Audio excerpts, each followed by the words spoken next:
Pipoca a Campeã. Esse era o título original de um livro que está para ser publicado. Que a minha intenção era fazer um livro de conotação infantil. Mas, na verdade,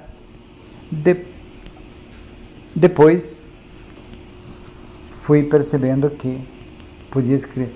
Aliás, quando eu dei o texto para ser lido por uma das pessoas que trabalham comigo, a pessoa disse: "Ah, professor, isso aqui não é um livro nem infantil e nem adulto.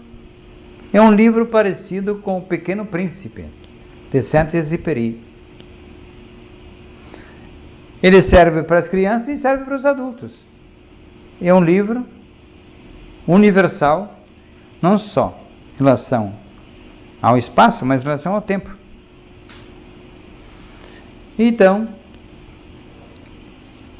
eu quero comunicar a vocês que em breve este livro ilustrado, Coelhinha, Pipoca a Campeã, porque a coelhinha foi acrescentada por uma sugestão da minha esposa. Um dia eu falei do que eu estava fazendo e falei do título do livro. Livrinho, como eu dizia, porque é um livro de poucas páginas. E a minha esposa disse: "Não, Pedro, coelhinha, pipoca campeã? Ninguém vai saber o que é essa pipoca. Coloca lá, coelhinha pipoca. Aí fica muito mais bonito, fica muito mais direto, fica muito mais comunicativo." E eu acatei a sugestão da minha esposa e titulei o livro Coelhinha, Pipoca a Campeã. Esse livro foi idealizado em 2000. Eu sei que as ideias surgiram por ocasião das Olimpíadas. E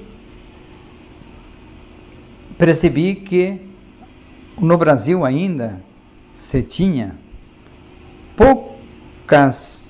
poucos estímulos às crianças, aos jovens, para se prepararem para serem campeões desportivos, para prepararem-se para conquistar medalhas nas Olimpíadas futuras.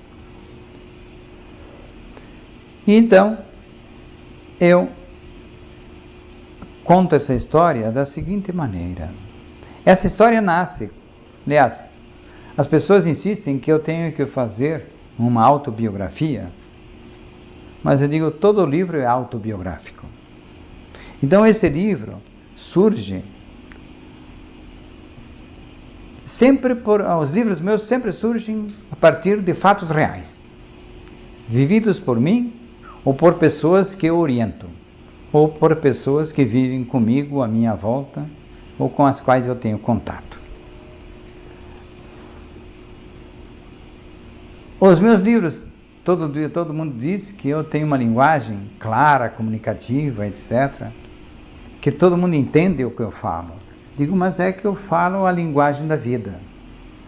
Eu sempre me fundamento em relação a fatos reais, que depois eu posso até enfeitá-los um pouco, posso qualificá-los em alguns aspectos, mas que de fato são livros que espelham a vida como ela é de fato, e buscando também sempre permitir que as pessoas percebam que a vida pode ser qualificada. Então, nessa ocasião, eu estava em casa, relaxando um pouco, quando me vem a ideia: vou fazer um livro infantil. E vou aproveitar as Olimpíadas para isso. Mas naqueles dias eu tinha vivido uma experiência com um taxista. O taxista me dizia que a filha dele, que agora tinha 6 anos, não conseguia evacuar direito. Ele já tinha já fazia 1 ano e meio por aí, que ele procurava ajuda médica.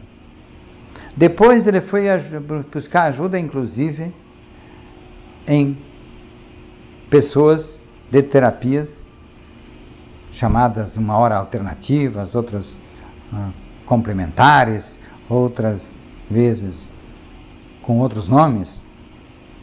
Mas também foi buscar ajuda lá de um curandeiro que dava xaropadas.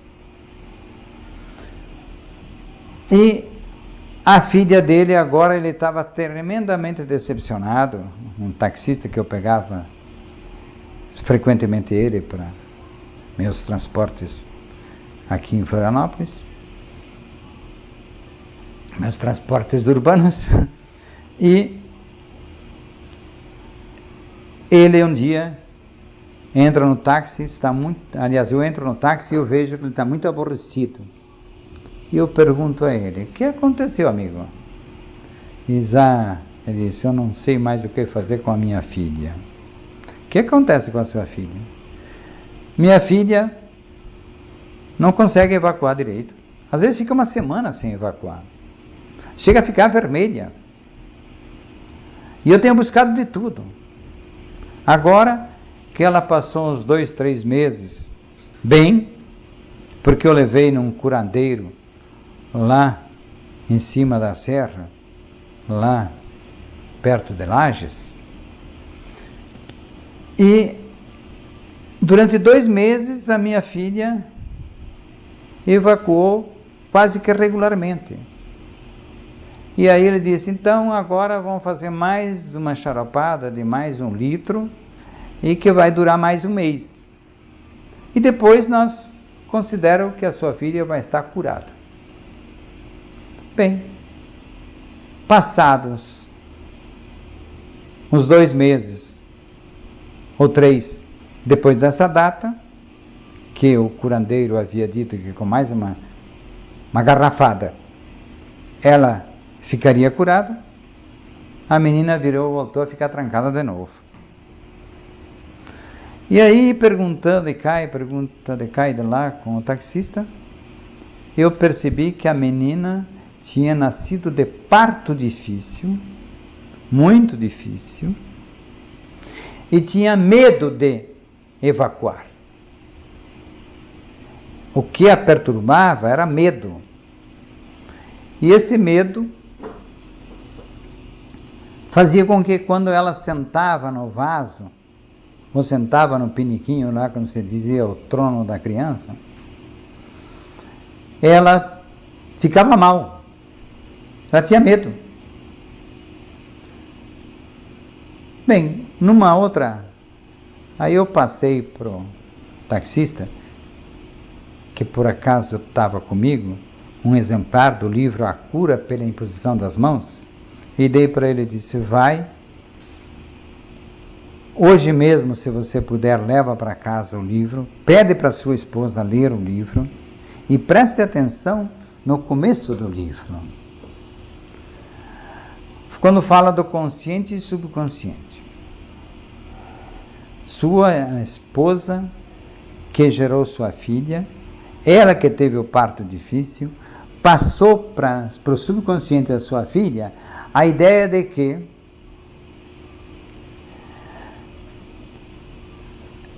contrair a barriga para expelir o feto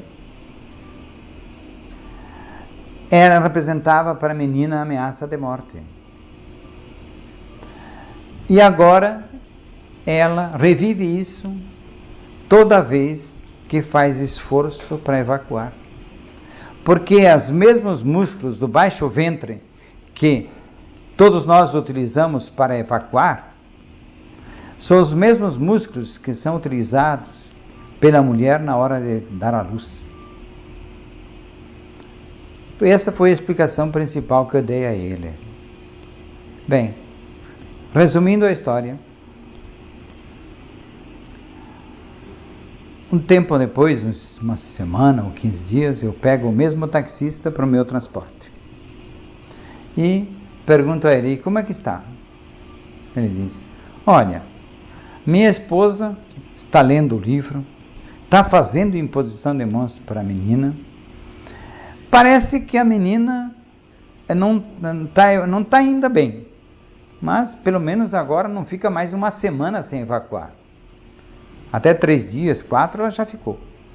Mas a minha esposa conversa com ela, até aprendeu a fazer massagem na barriga dela, e diz que ela usa os pensamentos positivos que tem lá no livro, que ela vai ser capaz de evacuar direito, que ela vai se sentir bem, que ela vai se sentir cada vez mais feliz conforme o seu organismo funciona melhor, e assim por diante. Então,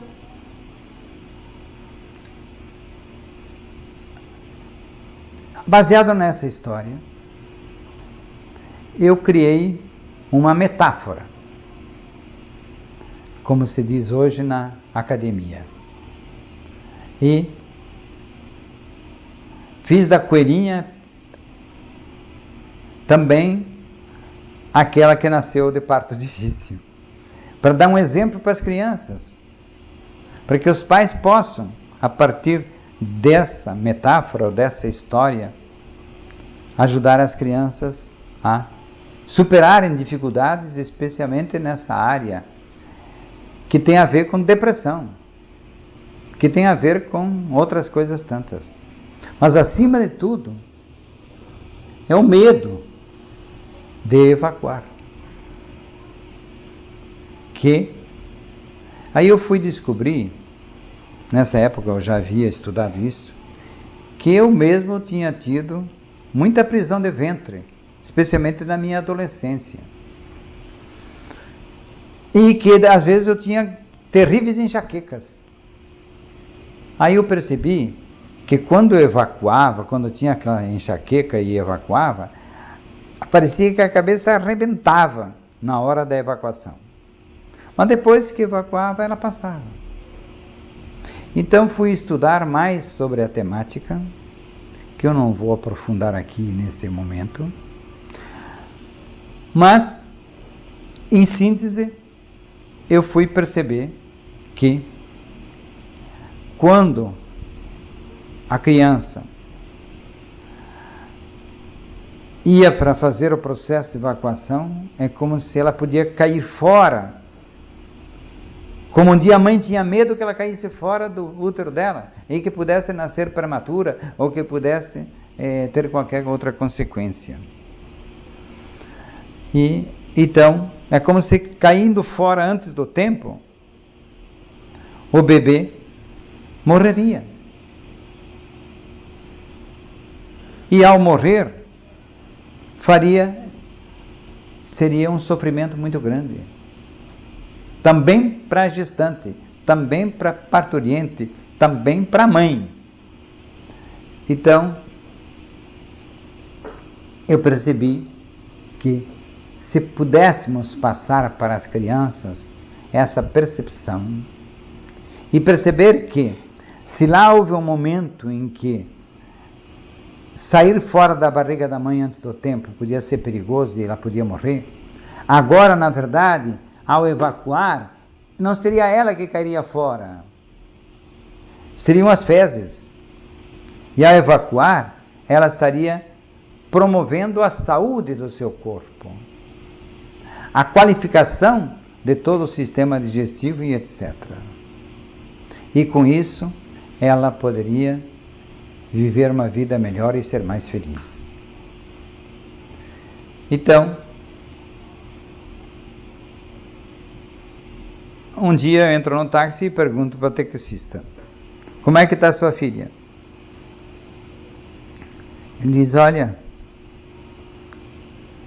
parece que estamos conseguindo que realmente, de tanto a mãe dela ler o livro, conversar com ela, e até como o senhor me explicou aqui no táxi, eu mesmo conversar com ela e mostrar que agora deixar as fezes saírem é sinal de vida e não de perigo.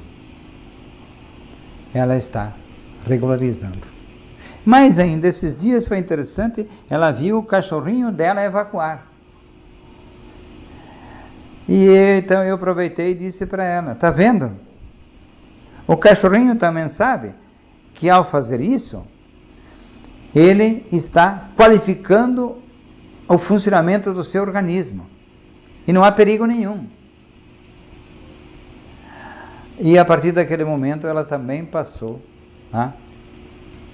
parece-me que, a evacuar com mais tranquilidade. Então, como eu costumo às vezes dizer, que já fiz mais do que uma terapia de táxi. Especialmente com os taxistas ou com alguma pessoa que embarca comigo no mesmo táxi. Já me aconteceu isso. Então agora aqui no caso da pipoca campeã, eu fiz essa historinha da pipoca e ela também, ouvindo a história da menina que conseguiu evacuar direito, ela também evacua bem e passa a ficar tão feliz por ter conseguido regularizar o seu intestino e o seu processo de evacuação, que ela começa a correr pela casa, saltar, e depois ela, tanto a menina vai praticar esportes, a menina, pelo que eu me lembro, pelo que eu soube, ela se tornou jogador de vôlei, e a coelhinha pipoca eu coloco ela a pular obstáculos, a fazer corrida com barras para saltar, saltando barreiras. E então a coelhinha vence. Mas depois tem toda uma outro complemento, que a menina não apenas qualificou a sua vida na área da saúde física, mas também qualificou a sua vida nas capacidades mentais e na sua inteligência, na sua criatividade e tudo mais. Então chega um certo dia que uma das coelhinhas olha lá pro jardim de infância, Coelhinho Feliz, e diz: o título do nosso jardim está errado. Diz: por que está errado o nome da sua escola? Primeiro porque aqui na nossa escola não é um jardim, é uma escola como qualquer outra. Nós aqui não temos flores plantadas em volta do jardim da escola. E aí então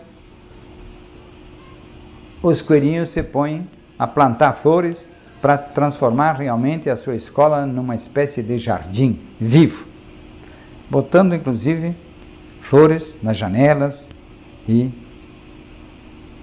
fazendo canteiros onde pudesse, para plantar flores. Depois alguém chega e diz: mas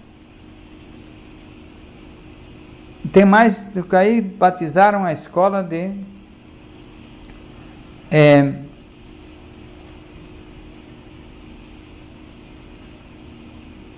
escola do coelhinho, escola dos coelhinhos felizes. E finalmente recebe um nome definitivo, que é Escola Alegria de Coelhinhos. Porque diziam que agora os coelhinhos eram felizes também porque aprendiam. Então, de qualquer forma, é importante a gente perceber que é verdade isso.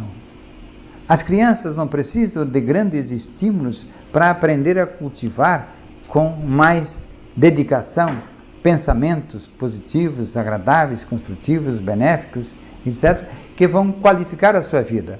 Hoje a neurobiologia diz que temos que educar o nosso cérebro. Educar o cérebro nada mais é que cultivar pensamentos positivos na nossa mente, e implantar esses pensamentos positivos, construtivos, benéficos, no automático do nosso subconsciente, ou no inconsciente, como diz Freud. Então, convido vocês também a começar a construir o jardim feliz do seu mundo interior, cultivado pela sua imaginação. Obrigado.